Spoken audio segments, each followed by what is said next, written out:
Cost recording stop ہو. میں نے خود بند کی ہے, میں نے کہا یہ لائٹ چلی گئی تو اچھا سوری. اچھا تو پھر تو وہ اس کے اپنا سواب دیتے. میں نے کہا کہ اس کو کمانے سے کوئی منع نہیں کر رہا, تو میں نے کہا تمہارا پرپس کلیئر ہونا چاہیے کمانے کا. تم امیزون میں جانا چاہتے ہو, تم اپنی نیت کلیئر کرو. میں نے کہا کہ تم 8 گھنٹے اس نوکری کو دیکھ کے ایک certain x amount of money کما رہے ہو, اور اگر تم سمجھتے ہو کہ وہی 8 گھنٹے تم اپنے کتنے پرسنل بزنس میں اسپینڈ کرو, تم 3 times دا منی ارن کر سکتے. میں نے کہا تمہارا یہ رائٹ ہے, تم ایسا کرنا چاہیے. تم بیوقوف ہو گے, بلکہ تم خیانت کر رہے ہو اپنے ساتھ کہ تم اتنا ہی ٹائم انویسٹ کر زیادہ کیوں نہیں کماتے تاکہ تم ریلیکس ہو. میں نے دوسرا تمہارا پرپز یہ ہونا چاہیے کہ تم سوچو کہ یار کہ میں جو ہوں وہ ایک سبارڈینیشن کی رسک جس میں مجھے سبارڈینیشن کرنی پڑ رہی ہے, کسی کو جواب دینا پڑا ہے, میں انڈیپینڈنٹ کورس کی طرف جا رہا ہوں. اپنی نیت ٹھیک کرو اور تم اس کی طرف جاؤ, اس میں کوئی حرج نہیں ہے. لیکن اگر تمہارا پیور کنسرن یہی ہے کہ یار تم اسٹیٹس کو کے پیچھے جا رہے ہو کہ تم زیادہ کماؤ گے, اس سے تم بہت بڑی گاڑی لے لو گے, اس سے تم بہت بڑا گھر لے لو گے, اور پھر تم جو ہو گے وہ مطلب ایک تمہارے اندر یہ ارج ہے کہ تم دنیا میں ایکسل کر کے لوگوں کو بتاؤ کہ یار میں I'm earning this much and I have this kind of status, تو یہ نیت غلط ہو جائے گی. It all depends upon نیت. So earning more is not a problem. The problem is but by which نیت you are earning. Okay, زیادہ کمانا, اگر آپ کم ٹائم میں زیادہ کما سکتے ہیں ایک A amount of work سے, تو you should do the A amount of A work, not the B work جو کہ آپ کو کم پیسے دے رہا ہے. تو یہ نیت تک آتا ہے. لوگوں کو یہ بات کلیریفائی کرنے کی ضرورت ہے, کیونکہ بہت سارے لوگوں نے بہت سارے سیشن میں یہ چیز دیکھی ہے کہ ترک دنیا کو تو رسول اللہ نے بھی آپ کو دیا نا, درس دیا. ترک دنیا سے مراد یہ کہ آپ کا کنسرن آخرت زیادہ ہونا چاہیے, دنیا میں آپ اتنے انوالو نہ ہو. بٹ اٹ ڈزنٹ مین کہ آپ نے حلال پیسہ نہیں کمانا یا آپ اپنی ضروریات پوری نہیں کرنی. اور یہ چیز بھی آپ کو ذہن میں رکھنی ہے کہ جو لائف یہ والی بات پھر سے کری, ترک دنیا والی, مجھے تھوڑا سا ترک دنیا سے مراد یہ کہ آپ کو دنیا کی طرف لگاؤ آپ کو کم ہونا چاہیے, کنسرن آپ کو آخرت ہونا چاہیے. مطلب کہ یو آر ناٹ, اصل میں ترک دنیا کا جو لفظ ہے نا وہ اسلام میں نیگیٹولی ہی یوز ہوا ہے, نیگیٹیولی لیا جاتا ہے, اس کو پازیٹیولی نہیں یوز کرتے. قرآن میں اللہ تعالیٰ نے کہا ہے کہ کرسچنز کا جب ذکر کیا کہ ترک دنیا تو ان لوگوں نے خود ہی کر لی اور پھر یہ اس کو نبھا بھی نہیں سکے. تو میں اس لیے میں نے تجھ سے بات کی تھی. اس کی ایگزامپل اس طرح کہ شیخ نے بتایا تھا نا کہ دنیا اور آخرت کی مثال اس طرح ہونی چاہیے کہ دنیا کو آپ جو ہے نا وہ آپ نے اپنی دنیا کو اپنے ہاتھ پہ رکھا ہوا ہے, اور ایک ٹوپی کی مثال کی مانند ہے. ٹھیک ہے, کہ اگر آپ کی دنیا کو سر پہ رکھیں اپنے, ٹھیک ہے, اور آخرت کو اپنے ہاتھ میں رکھیں, کہ اگر ہاتھ سے جاتی ہے چھوٹتی ہے تو آپ ہاتھ کو چھوڑ دیں اور اپنے سر کو پکڑ لیں. آخرت سر پہ ہونی چاہیے. ٹھیک ہے, کہ آپ کا جو آخرت سلامت رہے, اور ایسا نہ ہو کہ آپ کی آخرت اپنے ہاتھوں میں, دنیا آپ کے سر پہ ہو, یعنی کہ آخرت کو آپ نے ڈراپ کر دیا اور اپنی دنیا کو سنبھال لیا.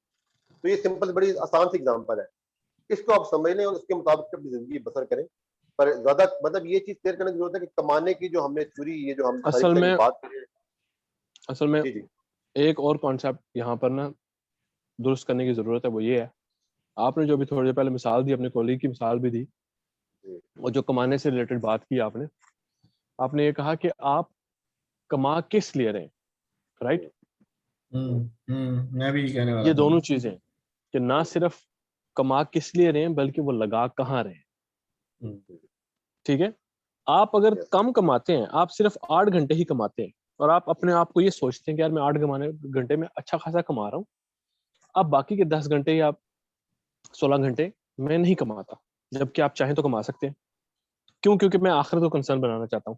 لیکن اس 8 گھنٹے میں جو آپ نے پیسے کمائے وہ سارے آپ عیاشی پہ لگا رہے ہیں, تو کوئی فائدہ نہیں ہے. آپ نے یہ جو آخرت کو اپنا وہ کر کے پیسے اپنے کمانے کم کیے, وہ سٹل آپ کے لیے نقصان بن رہا ہے آخرت کے پوائنٹ آف ویو سے, کیونکہ وہ پیسہ لگ ہی نہیں رہا وہاں پر جہاں پہ لگنا چاہیے. اور اس کے برعکس دوسرا سینیریو یہ ہے کہ بھائی مال کے اوپر ہر چیز ڈیپینڈ کر رہی ہے جب اتنی زیادہ, تو آپ 8 گھنٹے کی جگہ 16 گھنٹے کام کریں,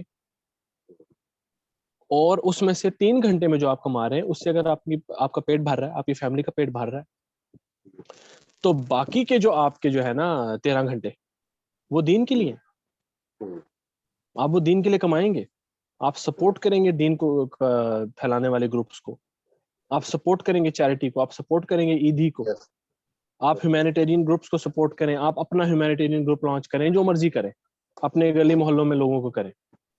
ایشو سارے کا سارا یہ ہے کہ ترک دنیا یا آخرت آپ کے سر پہ سوار ہونے کا یہ کہیں سے مطلب نہیں نکلتا بھائی کہ آپ پیسے کم کمائیں. لیکن آپ آخرت کے لیے بھی پیسے جا. ایشو سارے کا سارا پتہ ہے کیا ہے؟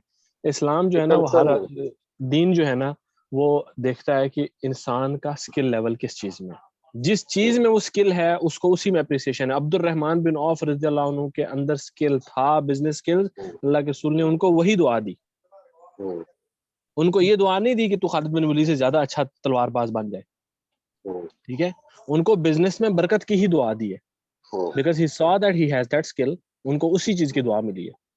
تو اگر آپ کا دوست امیزون کے بزنس میں کسی بھی بزنس کے اندر اچھا ہی ہیز دیٹ اسکل، دین اس کو فل اپریشیٹ کرے گا کہ یس گو ہیڈ آن انٹو دس، پوری فورس کے ساتھ جاؤ اگر یہ تمہارا اسکل ہے. جو آدمی پڑھائی میں اچھا ہے دین اس کو فل اپریشیٹ کرے گا کہ ٹھیک ہے تمہارا خرچہ ہم اٹھائیں گے، تم پڑھائی میں لگو. کوئی آدمی ریسرچ اینڈ ڈیولپمنٹ میں جانا چاہتا ہے، اس کے ریسورسز نہیں ہے، ہم اس کو ریسورسز دیتے ہیں، آپ اس کام میں جاؤ. لوگوں کو ان کے ٹیلنٹ کے حساب سے کیش کرنا ہے، یہ that's the basic thing. That's how we will have experts in each individual field. اور ان کو سپورٹ کرنے والے فائنینسرز بھی پھر ہوں گے ہمارے پاس، جو عبد الرحمن بن عوف اور عثمان غنی جیسے لوگ ہوں گے. میرے خیال سے یہ ذہن میں رکھنا ہے کہ آپ نے دین کو، آپ نے دنیا کی کمائی کو، ایک تو وہی جو قرآن میں ٹرم یوز ہے بین تفاخر نہیں بنانا. سیکنڈلی آپ نے وہی بات ہے کہ الہاکم التکاثر والا کام نہیں کرنا کہ بالکل اسی میں غرق ہو کے آپ کا کنسرن دنیا نہ بن جائے. وہی بات ہے کہ نیت آپ کی کیا، کس نیت سے کما رہے ہیں اور کس طرف لگا رہے ہیں. بہت پیاری بات کی پرپس. میرے خیال سے الحمدللہ ہم نے جو مین پوائنٹس تھے وہ سارے کر لیے. آخر میں جانے سے پہلے، کیونکہ مجھے ایسا لگتا ہے وہ سب ماجد نہیں تھا، ماجد میں تیرا اوپینین چاہتا ہوں. تو مجھے بتا کہ یار یہ جو ہم بار بار ٹرم یوز کر رہے ہیں، ایک فیک تقوی، ہیپوکریٹیکل تقوی، یہ کیا ہے؟ ہائپوتھیٹیکل تقوی. یہ ہم 2-3 بار ہم نے نا یہ لفظ یوز کیا ہے، تو نے بھی یوز کیا ہے. تو کیا اس کو کس طریقے سے کیا کہتے ہیں؟ یار یہ میرا ذاتی رائے ہے، بیسکلی میری انڈرسٹینڈنگ ہے ایک، جو میں نے بہت ساری چیزیں پڑھی، جب سلف کے واقعات، صحابہ کے کافی سارے واقعات پڑھے، اللہ کے رسول صلی اللہ علیہ وسلم کی زندگی کی بہت ساری چیزیں پڑھی. اس سے میری ایک ریڈکشن ہے کہ ہم لوگوں کے ہاں جو پریویلنٹ کانسیپٹ ہے تقوی کا، یعنی اللہ تعالیٰ سے، بیسکلی تقوی ہے فیئرنگ اللہ، ٹھیک ہے، خدا خوفی، کہ آپ ہر کام میں اللہ سے ڈرتے رہیں. کتنا ڈرتے ہیں، یہ تقوی ہے. ہم نے اس کی کوئی ایسی ڈیفینیشن بنائی ہے جو میں بہت بڑا ایک کلیم کرنے جا رہا ہوں، اس کے اوپر مجھ پہ شاید فتوے بھی بہت آ جائیں اگر یہ پبلک ہو جائے. وہ یہ ہے کہ اس لیول کا جو تقوی ہے نا وہ صحابہ میں بھی موجود نہیں تھا، ٹھیک ہے. مطلب نہیں ملتا مجھے وہاں پہ. بہت سارے صحابی آپ کو مل جاتے ہیں قرآن پڑھنے کے اوپر جتنا ہمارا زور ہے کہ کتنی دفعہ پڑھنا ہے. آپ دیکھیں گے خالد بن ولید نے کتنی دفعہ پڑھا. آپ دیکھیں ہمارا آج 5 سال کا بچہ 3 سال میں پورے کا قرآن حفظ کر لیتا ہے. عبداللہ ابن عمر ادھر سے کیا بتا رہے ہیں جی 10 سال میں سورہ بقرہ ہی صرف ہوئی ہے. آپ نمازوں کی ان کی تعداد دیکھیں، نمازیں وہ کتنی پڑھ رہے تھے. کرنے کا تھا، خیر اٹس ریلیونٹ، ہاں جو بھی ہے، ہاں کوئی ایک آدھا ہے لیکن ہے بات اوتھینٹک ہی ہے. آپ حیران و پریشان ہو جائیں گے کہ جتنی نمازوں کی ہماری تعداد ہے کہ نوافل ہم کتنے پڑھ رہے ہیں اور کیا کیا نہیں کر رہے. یعنی وہ احادیث جن سے ان چیزوں کا استدلال کیا گیا نا کہ میرا بندہ نوافل کے ذریعے میرے اتنا قریب آ جاتا ہے کہ میں اس کے ہاتھ بھی کان بھی یہ سب کچھ بن جاتا ہوں. بھائی یہ تب کی بات ہے جس وقت معاشرہ ایک سٹیبل، یا تو سٹیبلٹی کا سٹیبل ہو، جو ڈاکٹر اسرار یہ بات بڑی اچھی کیا کرتے تھے، یا تو معاشرہ دین غالب ہو، ٹھیک ہے. اس وقت کیونکہ آپ کے پاس فائنینسز بھی چل رہے ہیں، دین کو آپ کی کوئی ایسا ضرورت بھی نہیں ہے، آپ کا سسٹم آلریڈی ایک ڈومینیٹنگ پوزیشن میں ہے، تو آپ کریں، نوافل پڑھیں، سب کچھ کریں. مگر جب کام ہی اتنے زیادہ ہیں، 1000 لوگ بھوک سے مر رہے ہیں، کئی لوگ جنگوں میں مر رہے ہیں، آپ کے اپنے گلی محلوں کے اندر جو ہے نا لوگ بلک بلک کے بچے جو ہے نا وہ تڑپ رہے ہیں، بیماریوں سے مر رہے ہیں، علاج کروانے کے پیسے نہیں ہیں، کیسے آپ جو ہے نا اتنے سوری میں تیری بات کاٹوں گا، اس معاملے میں اگر تو مجھے وہ والی ایگزامپل دے جو قربانی کی ہماری ڈسکشن ہوئی تھی، اگر تو وہ ایگزامپل دے میرے خیال سے بہتر طریقے سے تو سمجھا سکے گا بات، بڑی اچھی طریقے سے سمجھے. وہ تو قربانی وہ تو عبداللہ بن مبارک کی ہے نا، کہ وہ حج پہ جا رہے تھے اور اپنے غلام کے ساتھ جا رہے تھے حج کے اوپر، اور راستے میں ان لوگوں نے جہاں پہ قافلے نے پڑاؤ ڈالا، اس قافلے سے وہ جب اگلے دن نکلے تو جہاں پہ بھی ظاہر بات ہے قافلہ رکتا تھا وہ لوگ کھانے پکاتے تھے، ہانڈیاں جلاتے تھے، جو کچھ بھی، تو گند کا ایک ڈھیر بن جاتا تھا سارا، وہ ایک سائڈ پر ایک ڈھیر پہ بنا کے چلے جاتے تھے. قافلہ صبح نکل گیا، عبداللہ بن مبارک اور ان کے جو ہیں غلام جو ہے وہ دیر سے اٹھے, دیکھا قافلہ جا رہا, انہوں نے کہا جلدی جلدی اٹھو نکلو. جب وہ جا رہے تھے تو انہوں نے دیکھا کہ اس علاقے میں اس کوڑے کے ڈھیر کی طرف جو بستی تھی آگے, اس میں سے کوئی عورت آتی ہے نقاب پوش, وہ آتی ہے اور وہ فوراً کوڑے کے ڈھیر سے کچھ اٹھا کے بھاگ کے واپس چلی جاتی ہے. اب ان کو ڈر یہ لگ جاتا ہے کہ یار کسی کا زیور نہ تھا, کسی کی کوئی پیسوں کی کوئی دینار و درہم کسی کے نہ رہ گئے ہوں, کوئی ویلیویبل آئٹم نہ رہ گیا ہو جو اس نے اٹھایا. تو اس نے اپنے غلام سے کہا کہ اس کے پیچھے دوڑو اور یہ دیکھو کہ کیا ہے. وہ جاتے ہیں اس کے گھر کو, اس کو ناک کرتے ہیں, وہ باہر آتی ہے, اسے کہتے ہیں تم نے کچھ اٹھایا یہاں سے؟ وہ کہتی ہے ہاں جی اٹھایا. انہوں نے کہا کیا تم نے اٹھایا ہے؟ تو پہلے تو وہ ریلکٹنٹ ہوتی ہے, نہیں بتانا چاہتی, لیکن اس کے بعد وہ جب بتاتی ہے وہ پھر مجبور کرتے ہیں. تو وہ کہتی ہے کہ آپ نہ گھبرائیں, یہ ایک ایسی چیز میں نے اٹھائی ہے جو میرے لیے حلال ہے, آپ کے لیے حرام ہے, ٹھیک ہے. تو وہ پھر اس پہ اور عبداللہ بن مبارک حیران ہو گئے کہ یار یہ تم نے کیسی بات کر دی ہے, کیسے ہو سکتا ہے کہ ایک ہی چیز ایک انسان کے لیے حلال ہو ایک چیز. تو وہ پھر کہتی ہے کہ میرے بچے بھوک سے بلک رہے ہیں, ہمارے پاس کھانے کو کچھ نہیں ہے, تو آپ کے قافلے میں کوئی مرغی مر گئی تھی, تو چونکہ وہ مر گئی تھی, ذبح نہیں ہو سکتی تھی, آپ لوگوں نے وہ پھینک دی, تو میں نے وہ دیکھ لی ہوئی تھی اور میں نے وہ اٹھا لی, میں وہ پکا رہی ہوں, وہ پک رہی ہے جو میں بچوں کو کھلاؤں. اس پہ وہ یہ کہتے ہیں کہ یار اپنے غلام سے کہ ہمارے پاس کتنا زیادہ راہ ہے, یعنی کہ خرچہ کتنا ہے حج پہ جانے کے لیے. اس نے کہا شاید 2000 درہم. تو انہوں نے آگے سے یہ کہا کہ ہمیں یہاں سے واپس جانے کے لیے کتنا چاہیے؟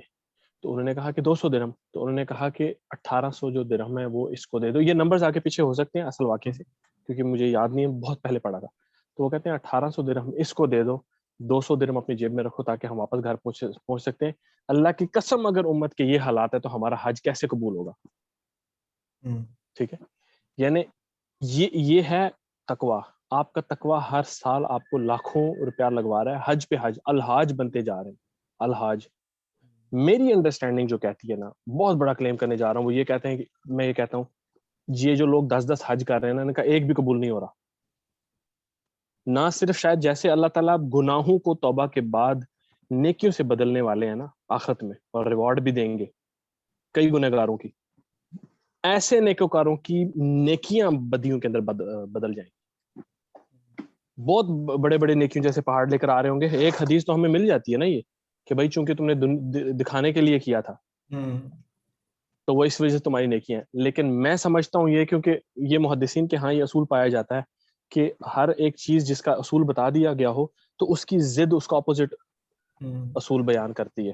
تو اگر ہمارے گناہ نیکیوں سے بدل سکتے ہیں تو نیکیاں بھی گناہوں سے بدل سکتی ہیں, کیونکہ آپ نے وہ کیے بڑے غلط ٹائم پر, غلط جگہ پر ہے. آپ حج پہ حج کرتے چلے گئے اور آپ کے یہاں پر جو ہے نا بچیوں کی شادیاں نہیں ہو پا رہی تھی, آپ کے اپنے محلے میں 1000 لوگ جو ہے نا وہ بھوک سے مار رہے تھے.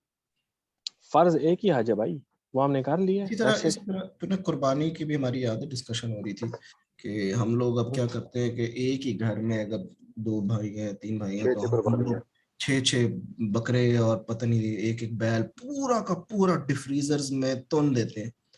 اور اس پہ حدیث سنائی تھی تو نے ہم دونوں کی, وہ اگر مجھے یاد ہے رسول اللہ صلی اللہ علیہ وسلم کی تو نے حدیث سنی, یاد ہے بڑی بڑی بڑی یا میں نے ریسنٹلی پڑھی ہے یہ احادیث, اور بڑی کرٹیکل قسم کی احادیث تھی. میں تو پریشان ہی ہو گیا تھا پڑھ کے. وہ احادیث اس طرح تھی کہ وہ حج سے ریلیٹڈ کچھ احادیث میں پڑھ رہا تھا, جس میں یہ تھا کہ حضرت عائشہ رضی اللہ عنہ بیان کرتی ہیں کہ مطلب وہ رسول اللہ صلی اللہ علیہ وسلم کے ساتھ تھیں حج کے لیے یا کچھ اس طرح. انہوں نے کہا کہ وہ پوری لمبی حدیث ہے نا کہ ہم نے احرام پھر اپنے احرام کھولے یا اس طرح سے کیا. وہ کہتے ہیں کہ ہم قربانی کا گوشت 3 دن سے زیادہ نہیں کھایا کرتے تھے. اس سے میرے دماغ میں ایک کیوریاسٹی آ گئی کہ کتنے دن کھانا ہے کتنے دن نہیں کھانا, یہ تو صرف اللہ اور اس کا رسول ہی بتا سکتے ہیں. تو دیر مسٹ بی سم حدیث جہاں پر اللہ کے رسول نے ہی منع ان کو کیا. خام مخواہ میں تو ان کا اپنا ڈیسیجن نہیں ہو سکتا کہ ہم 3 دن سے زیادہ نہیں کھایا کرتے تھے قربانی کے گوشت. پھر میں نے اس ٹاپک کے اوپر جب ریسرچ شروع کی تو احادیث سامنے آ گئی, صحیح احادیث میں حیران ہو گیا, جس میں یہ کہ ایک وقت میں مدینہ کے اندر قحط پڑ گیا تھا, اور مدینہ سے کہ گاؤں شاؤں کے جو دور کے لوگ ہیں وہ انہوں نے شہروں کی طرف وہ آ رہے تھے for financial support for food and stuff like that. تو اللہ کے رسول نے اس وقت منع کر دیا تھا. اللہ کے رسول نے کہا کہ کوئی شخص 3 دن سے زیادہ گوشت نہیں کھا سکتا, 3 دن کے برابر وہ گوشت جمع رکھ سکتا ہے, اس کے علاوہ سب صدقہ کرے گا وہ. میں یہ کہہ رہا ہوں کہ اس کے مطلب یہ حالت ہوگی. اور یہ حکم کن کو دیا جا رہا تھا؟ یہ حکم ایسے لوگوں کو دیا جا رہا تھا جو خود غریب تھے, جن کے پاس خود سال بھر میں ایک دفعہ جو ہے نا وہ کوئی گوشت کھانے کا ان کو موقع ملا ہے کہ پیسے جوڑے ہوئے ہیں یار, بکرا عید پر ہم بکرا قربان کر کے کھائیں گے. ایسے لوگوں کو اللہ کے رسول نے حکم دے دیا تم 3 دن کھا سکتے ہو گوشت. وہ ہم جیسے نہیں تھے کہ جو ہر دوسرے روز ٹکے کباب کھا رہے تھے, ٹھیک ہے, جن کو جب دل کرتا ہے وہ KFC کھائیں, جب دل کرتا ہے میکڈونلڈس کھائیں, جن کے پاس اتنے ریسورسز ہیں کہ جب دل کرتا ہے ہم لوگ ٹکے کھائیں, کباب کھائیں, شنواری کھائیں, ہم سارے کھاتے ہیں, تھرو دا ایئر کھاتے ہیں. we don't wait anxiously for عید قربان کہ بھائی اس دن گوشت ملے گا کھانے کا, but we know that there are millions of people who really wait for this day. یار اس میں سٹیٹس ہیں پورے کے پورے, افریقہ, پاکستان, ایسے ایسے ملکوں کے سٹیٹس ہیں باقاعدہ جب میں نے پڑھے, جس میں واقعی میں ان لوگوں کی میل نیوٹریشننگ ایسی ہے کہ they get to eat meat only once in a year. There are millions of people who eat meat only once in a year, and that too only قربانی. اور یہ ایک چیریٹی ہے, آئی تھنک مسلم ہینڈز یا کون سی charity ہے, ان کی web site کے اوپر وہ سارے سٹیٹس ہیں, آپ وہاں سے پڑھ سکتے ہیں, کیونکہ وہ لوگوں کو اپریشیٹ کرتے ہیں کہ اپنی ڈونیشن, اپنے جانور دو ہم ان ملکوں میں بھیج کے. انہوں نے اپنے سٹیٹس لکھے ہیں کہ ڈو یو ایون نو کہ وہاں پر ایسے لوگ ہیں جو پورے سال میں ایک دفعہ گوشت کھاتے ہیں واقعی میں, اور وہ اس عید پر کھاتے ہیں, ان کو کھلاؤ اس دفعہ. تو میں یہ کہنا چاہتا ہوں کہ جس وقت اللہ کے رسول نے ان غربا کو جو روزانہ KFC اور میکڈونلڈز نہیں کھانے والے تھے, خود پورے سال ویٹ کرتے تھے, ان کو حکم یہ دے دیا کہ تم 3 دن سے زیادہ گوشت نہیں کھا سکتے, تو ہم پہ کیا حکم لگے گا جو ہم سارے کے سارا سال گوشت کھاتے رہتے ہیں. ہم ابھی بھی کھاتے ہیں, اور ہم نے ایک ہی حدیث پکڑ لی, حالانکہ یہ حدیث نہیں ہے, اللہ کے رسول کی ریکمنڈیشن ہے کہ خود بھی کھاؤ, ایک حصہ خود کھاؤ, ایک حصہ غریبوں کو دو, ایک حصہ رشتہ داروں کو دو. یہ ریکمنڈیشن کب آئی ہے؟ جب نیکسٹ ایئر وہ غریب آئے اور انہوں نے فیل یہ کیا یار 3 دن کے برابر ہم گوشت اگر رکھ رہے ہیں اور باقی سارا کا سارا دے رہے ہیں, ہمارے تو اپنے 2 3 بیوی ہیں, 3 4 بچے ہیں, پورا ہی نہیں ہو رہا. وہ لوگ اللہ کے رسول کے صلی اللہ علیہ وسلم کے پاس شکایت کرنے کے لیے آئے, یا رسول اللہ ہمارے اپنے اتنے بچے ہیں اور اپنے خاندان اتنے کنبے اتنے بڑے ہیں کہ ہمیں پورا نہیں ہو رہا. تب اللہ کے رسول صلی اللہ علیہ وسلم نے فرمایا کہ یہ اس وقت کے لیے تھا جس وقت حالات خراب تھے, اب تم لوگ کھاؤ بھی, خاندان کو بھی کھلاؤ, سٹور بھی کرو, اور غربا کو بھی دو, یعنی اب تم ایکول ڈسٹریبیوشن پر آؤ. کہنے کا یہ مطلب ہے, یہ ہمارے نبی کا حکم تھا جس وقت حالات خراب تھے, مت سٹور کرو گوشت, 6 مہینے کے فریزر مت بھرو, اجازتیں نہیں تھی. آج ہم اس سے زیادہ بدترین حالت کے اندر ہیں. آج یہ کیسے ہو سکتا ہے کہ ہم لوگ اپنی قربانیاں, ایک گھر میں 6 بھائی ہیں تو 6 بکرے کر رہے ہیں, یا ہر روز ہم KFC میکڈونلڈس کھا سکتے ہیں, جب دل کرتا ہے گوشت کھا سکتے ہیں, تب بھی ہم لازم اپنے اوپر کر لیں کہ ہم نے ہی قربانی کرنی ہے اور پھر 3 حصوں میں ہی بانٹنی ہے, خود بھی کھانی ہے آدھا, 3 حصے کرنے ہیں, ایک حصہ خود کھانا ہے, ایک حصہ رشتہ داروں کو کھلانا ہے. اور کیوں بھائی, آپ کے رشتہ دار بھی میکڈونلڈس KFC روز کھاتے ہیں, جب دل کرتا ہے پیزا کھاتے ہیں, تو بالکل کہیں سے نہیں بنتا. یہ اللہ کے رسول صلی اللہ علیہ وسلم کی اس بات کے بعد تو کہیں سے کوئی جسٹیفیکیشن نہیں بنتی کہ آپ 6 مہینے کے لیے گوشت اسٹور کریں. آپ کو تو ہونا یہ چاہیے کہ اگر آپ ہیں, آپ کے ماموں کی فیملی بھی امیر ہے, آپ کے چاچا کی فیملی بھی امیر ہے, آپ کے تایا کی فیملی بھی امیر ہے, خالہ کی بھی, پھپھو کی بھی, سارے کے سارے خاندانوں سے کاؤنٹ کریں کتنے بکرے ہیں, خود سارے ایک بکرا ذبح کر کے وہ سارے کھائیں, اور اگر 20 بکرے بنتے ہیں نا, ان میں سے 19 کے 19 اللہ کی راہ میں جانے چاہیے. اور میں تو سمجھتا ہوں 20 کے 20 چلے جائیں, so what, because you are anyways eating meat every day. Exactly. اور اگر آپ کو اچھا دوسرے لوگوں نے کچھ اس کے اوپر یہ کاؤنٹر آرگومنٹ مجھے دیا کہ oh we are doing this because we have to teach the sunnah of the qurbani to our kids. Oh bhai, can't you teach the sunnah of the qurbani to your kids by taking them somewhere جہاں پہ قربانیاں ہو رہی ہیں, جہاں پہ غریب لوگ کر رہے ہیں. جس غریب کے گھر میں آپ اپنا بکرا لے کے جا رہے ہیں, آپ اپنے بچے بھی لے جائیں ادھر, اپنے بچوں کے ہاتھ میں پکڑوائیں چھری کی, یہ لو بیٹا ذبح کرو, یہ put your share in this قربانی. ایسا کر کے یہ شوق ایسے پورا ہو سکتا ہے صرف اور صرف بہانے, ایک بکرا کھانے کے بہانے. ایک آرگومنٹ یہ بھی دیتے ہیں کہ اگر ان سے کہو نا کہ یار آپ لوگ ڈونیٹ کر دیں, نہیں قربانی پہ تو ہاتھ لگانا ہوتا ہے, قربانی تو خود کرنی ہوتی ہے, اپنے ہاتھ سے کرنی ہوتی ہے, خود دیکھنی ہوتی ہے, اس کی دیکھ بھال کرنی ہوتی ہے. وہ ایک یہ آرگومنٹ نہیں ہاں یہ اصل میں وہ پتہ ہے کیا, وہ یہ کچھ چیزیں ریکمنڈیشنز ہوتی ہیں اور کچھ چیزیں فرض ہوتی ہیں یا واجبات ہوتی ہیں. یہ ایسی کسی چیز میں ایسی کوئی چیز نہیں آتی, ایسی کسی چیز میں کوئی چیز نہیں آتی. میرے خیال سے الحمدللہ ہمارا بڑا فروٹفل اور بہت بہتر سیشن گیا اللہ کے کرم سے. یہ جو میں نے احادیث بتائی ہیں یہ بخاری اور مسلم کے اندر متفق علیہ حدیثیں ہیں, اور یہ 3-4 حدیثیں ہیں. میں تو کہتا ہوں کہ اگر یہ ویڈیو ہم اپلوڈ کرتے ہیں اور لوگ یہ سنتے ہیں, یہ حدیثیں ضرور سٹڈی کریں. آپ کے پاس کوئی جسٹیفیکیشن ہے ہی نہیں لوگوں کے پاس کہ وہ قربانیاں کر کے اپنے گوشت کھانا شروع کر دیں. بلکہ میرے پاس نا وہ مجھے تم نے شیئر کی تھی, وہ میرے مجھے پھر سے شیئر کر دو نا, میں ڈسکرپشن میں اس کو شیئر کر دوں گا جب ویڈیو انشاءاللہ پبلک کرتے ہیں. ٹھیک ہے. تو جزاک اللہ خیر ماجد، تم نے اپنے بزنس اپنے اس کو جسے کہتے ہیں نا ایک قسم کا بند کر کے وہی آپ ٹائم دیا، اللہ جزائے خیر دے، حددہ کو بند کیا. عددہ کا بند کیا. اور عددہ تنظیم، تو نے آج وائٹ شرٹ نہیں پہنی لیکن تباہی اتنی پھیلی ہے، تباہی اتنی ہی پھیلائی ہے. انشاءاللہ پھر بھی ہم اگلے سیشن تک انشاءاللہ. السلام علیکم ورحمۃ اللہ وبرکاتہ. ٹھیک ہے انشاءاللہ. وعلیکم السلام ورحمۃ اللہ وبرکاتہ.